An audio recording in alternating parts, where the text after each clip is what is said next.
Hello दोस्तों, नमस्कार। तो हमारी आज की कहानी है राधा अष्टमी की कथा। तो चलिए इस कथा को हम शुरू करते हैं।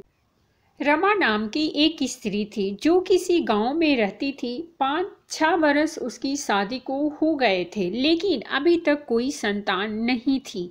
एक बार श्री राधा अष्टमी का उत्सव आया। गांव की औरतें बरसाना जा रही थी। औरतों ने कहा, तुम भी बरसाना चलो, राधा रानी बड़ी दयालु है, तुम्हारी गोद जरूर भरेंगी। वह कभी 7-8 दिन अपने घर से बाहर नहीं रही थी। उसके पति और सास ने भी उसे जाने की आज्ञा दे दी। बस उसने मन में ठान लिया था कि राधा रानी मेरी गोद जरूर भरेंगी। जिस दिन उसे जाना था उसी दिन पैर में चोट लग गई। चला भी नहीं जा रहा था, फिर भी वह स्त्रियों के साथ यात्रा पर चल पड़ी। सारे रास्ते ट्रेन में राधा कृष्ण का जाप कीर्तन चलता रहा। इस प्रकार सभी स्त्रियों के साथ वह बरसाना पहुंच गई। सभी नहा धोकर राधा जी के मंदिर में जाने के लिए तैयार हुई। राधा जी के महल में जब जाते हैं तो ऊपर बहुत सी सीढ़ियाँ चढ़नी पड़ती है। जैसे ही सीढ़ियाँ चढ़ने लगी, वह स्त्रियों को बोली कि तुम लोग आगे आगे चलो और मैं धीरे धीरे सीढ़ियों से आ रही हूँ। पैर में चोट लगने की वजह से चला भी नहीं जा रहा था। 2-4 सीढ़ियाँ चढ़ने के बाद उसका पैर मुड़ गया और वह नीचे गिरने लगी। तभी एक 7-8 साल की कन्या ने उसका हाथ पकड़ लिया।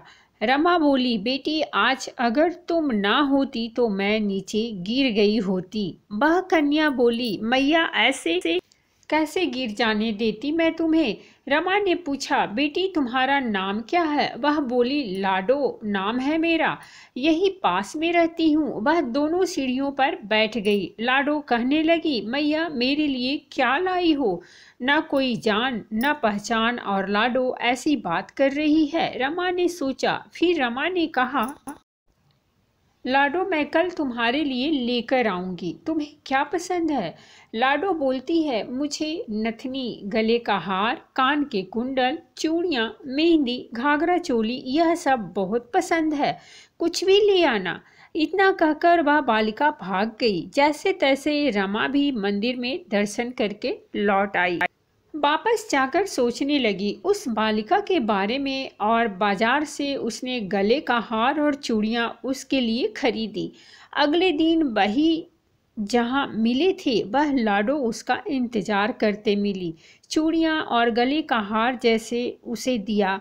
वह बोली, बस इतनी सी ही और चीज नहीं लाई, और वहाँ मुंह फुलाकर बैठ गई। तब रमा बोली, अभी मैं 8 दिन यहीं पर हूँ, रोज तुम्हारे लिए कुछ न कुछ लाया करूँगी। यह सुनकर लाडो उसकी गोदी में बैठ गई और गले से लग गई। रमा तो रोने लगी, उसे जैसे एक संतान मिल गई हो। खूब प्यार से उसके सिर पर हाथ फेरा। ऐसे ही वह फिर चली गई। रमा ने मंदिर से आकर घाघरा और चोली उसके लिए बनवाए, रोज कुछ न कुछ उसे देती। एक दिन रमा कहती है, अब यह सारी चीज मुझे पहनकर भी तो दिखाओ, कैसी लगती है। लाडो बोली, कल राधा अष्टमी है, कल पहनूंगी। इस बार लाडो के साथ एक लड़का भी था। उसे देखकर रमा ने कहा, आज पता नहीं मेरे मन में क्या आया, मैंने एक धोती और मुकुट मोर वाला लिया है, क्या मैं इसे दे दूं। लाडो बोली, यह कनुआ है, मेरे साथ ही रहता है, हाँ तुम इसे दे दो। ऐसा कहकर वह दोनों सामान लेकर चले गए।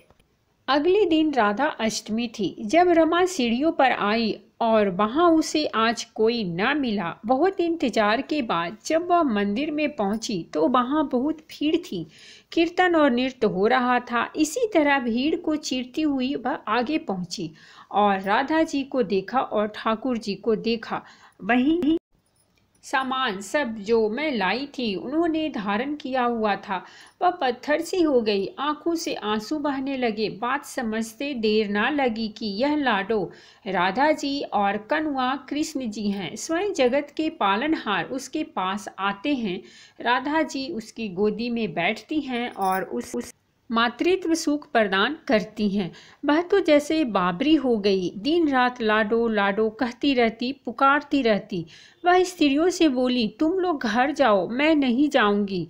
उसकी सास और पति भी उसे लेने आए, पर वह साथ नहीं गई। अब तो वह प्रतिदिन सीढ़ियों पर बैठे बैठे आंसुओं से सीढ़ियां धोती, पलकों से बुहारती। ऐसा करते करते उसे 30 बरस हो गए। एक दिन एक बालिका उसका हाथ पकड़कर ऊपर अटालिका में ले गई। वहां जाकर बोलती है, आ गई तेरी लाडो। ऐसा कहकर बाहें फैलाकर रमा को बुलाने लगी और अपने गले लग लिया। उस दिन रमा ऐसे गले लगी कि इस पार्थिव शरीर को छोड़कर सदा के लिए अपनी लाडो के पास चली गई।